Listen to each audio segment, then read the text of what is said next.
নমস্কার। আজকে আমি এই ভিডিওতে সেকেন্ড সেমিস্টার যাদের মাইনর সাবজেক্ট রয়েছে মাইনর 2 এবং মাইনর C2 থার্ড চয়েস যাদের প্লেন পাস সেই সব স্টুডেন্টদের উদ্দেশ্যে সেই সব স্টুডেন্টদের জন্য এই ভিডিওটা আমি করলাম।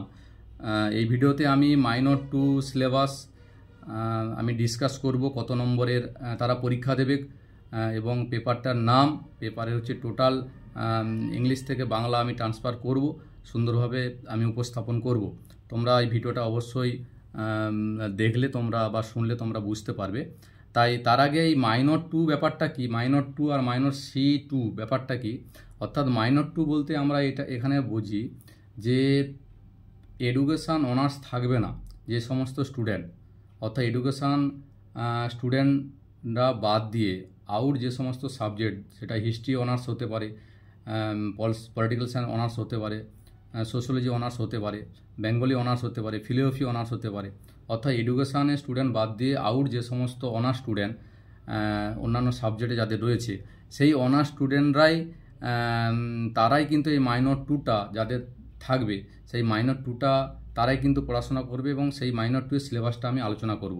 এর সাথে মাইনর C2 মানে অর্থাৎ প্লেন পাস যে সমস্ত স্টুডেন্ট, অনার্স স্টুডেন্ট বাদ দিয়েও প্লেন পাস যে সমস্ত স্টুডেন্ট, অর্থাৎ যারা থার্ড চয়েস এডুকেশান রেখেছে, তাদের কিন্তু এই মাইনর C2 যে সিলেবাস এবং এই মাইনর 2 অর্থাৎ অনার্সের যে মাইনরের সিলেবাস দুটো এক, ফলে আমি একসঙ্গে ভিডিওটা আমি করে দিলাম, যাতে হচ্ছে একটা ভিডিওতে দুটো সিলেবাসটাকে কভার করা যায় এবং স্টুডেন্টদের সুবিধার্থে। ঠিক আছে, তাহলে এই মাইনর 2 বা মাইনর C2 যারা প্লেন পাসের স্টুডেন্ট এবং যারা অনার্সের যে স্টুডেন্ট, অন্যান্য সাবজেক্টে যারা অনার্স রেখেছে, তাদের মাইনর সাবজেক্ট রয়েছে, তাদের এডুকেশনের সিলেবাসটা কি রয়েছে, তাদের এডুকেশনের সিলেবাসটা তোমরা দেখতে পাচ্ছ যেখানে যে সিলেবাসটার নাম যেটা রয়েছে এডুকেশনাল সাইকোলজি, অর্থাৎ শিক্ষা মনোবিদ্যা।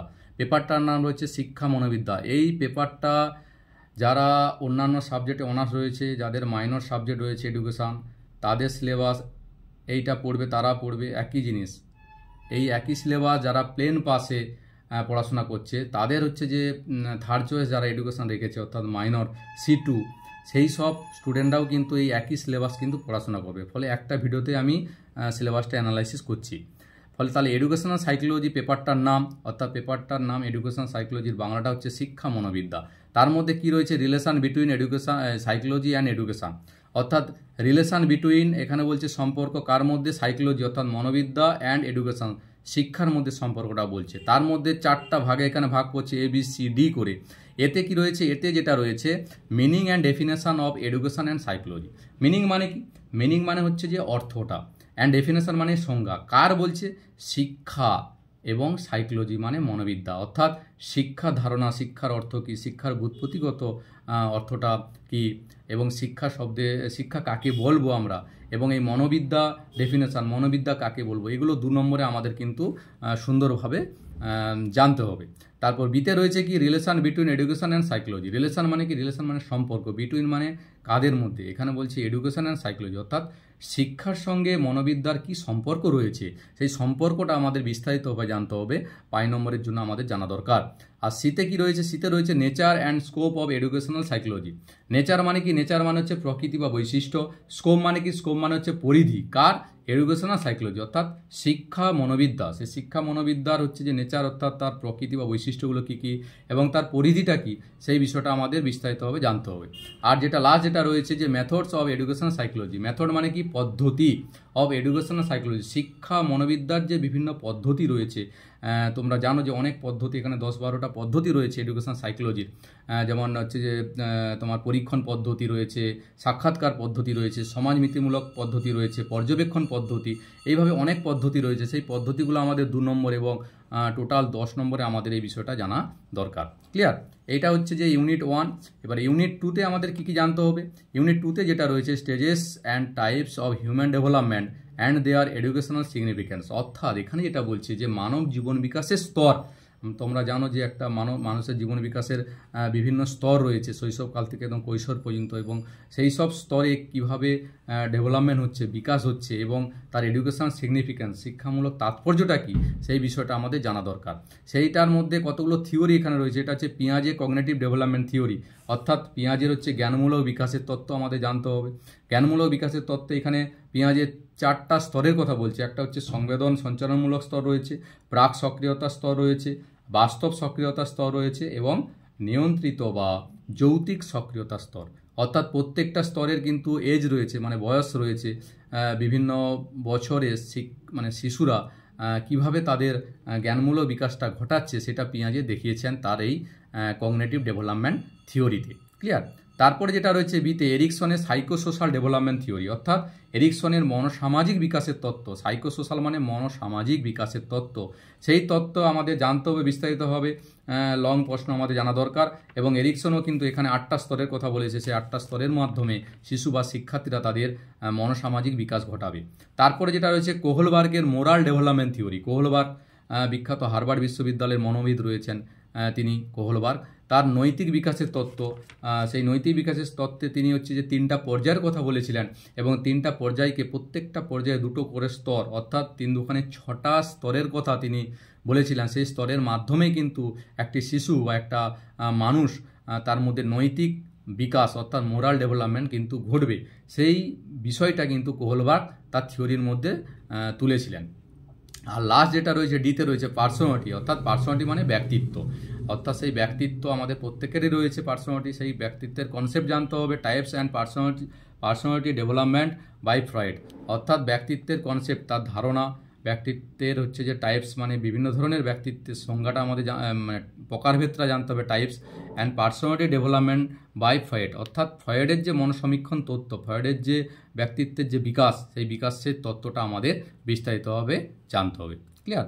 তাহলে এটা হচ্ছে আমাদের ইউনিট 2। এবার হচ্ছে ইউনিট 3তে আমরা চলে যাই। ইউনিট 3তে কী রয়েছে? ইউনিট 3তে যেটা রয়েছে ইন্টেলিজেন্স অ্যান্ড ক্রিয়েটিভিটি। ইন্টেলিজেন্স মানে কি? ইন্টেলিজেন্স মানে হচ্ছে বুদ্ধি, তোমরা জানো। ক্রিয়েটিভিটি মানে সৃজনশীলতা, নতুন কোনো কিছু সৃষ্টি করা।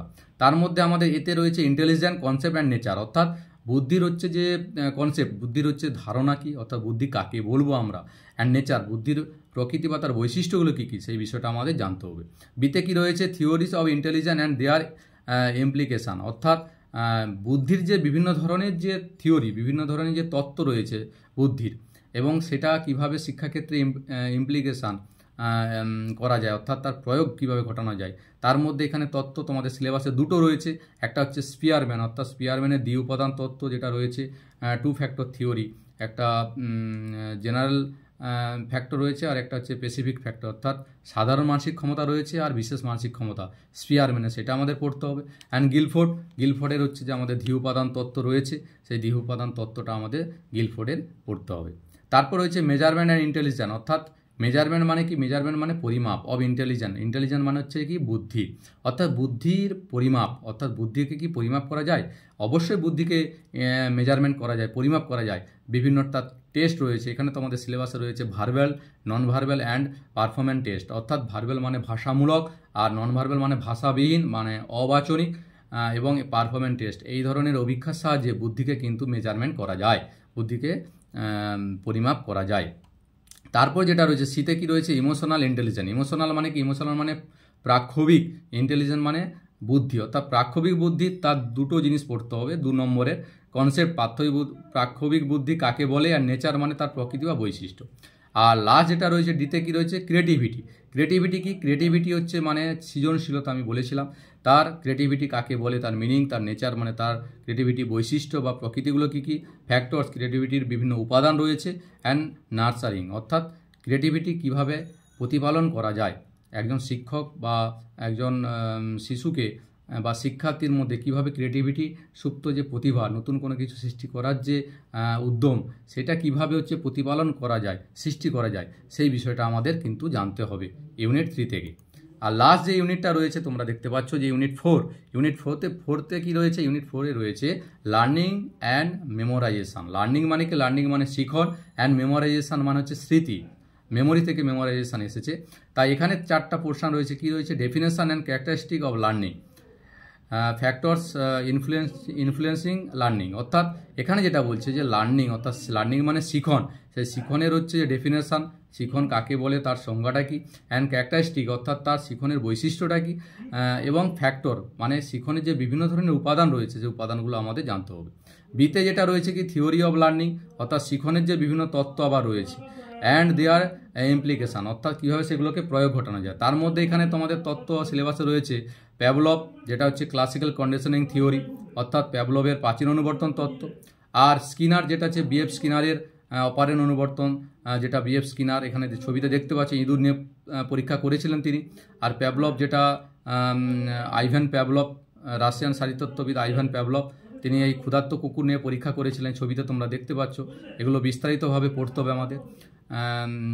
অ্যান্ড কি বলছে ভাইগটস্কি, সেই ভাইগটস্কির কিন্তু আমাদের যেটা হচ্ছে যে সামাজিক নির্মিতিবাদের তত্ত্ব বা সামাজিক মিথস্ক্রিয়ার তত্ত্ব ভাইগটস্কির সোশ্যাল ইন্টারাকশান থিওরি, এইটা ভাইগটস্কির আমাদের পড়তে হবে।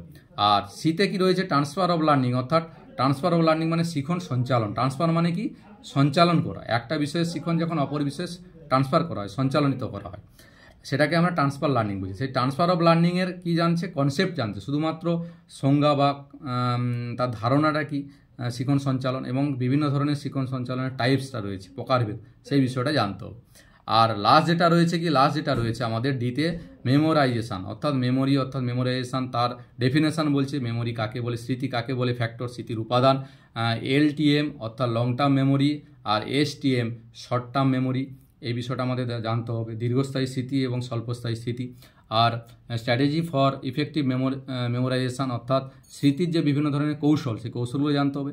আর লাস্ট যেটা রয়েছে ফরগেটিং, ফরগেটিং মানে বিস্মৃতি অর্থাৎ স্মৃতির বিপরীত বিস্মৃতি মানে ভুলে যাওয়া, সেটার মিনিং অর্থাৎ বিস্মৃতি কাকে বলে, অ্যান্ড কজেস, কী কারণে আমরা ভুলে যাই, এই বিষয়টা আমাদের বিস্তারিতভাবে জানতে হবে। ক্লিয়ার?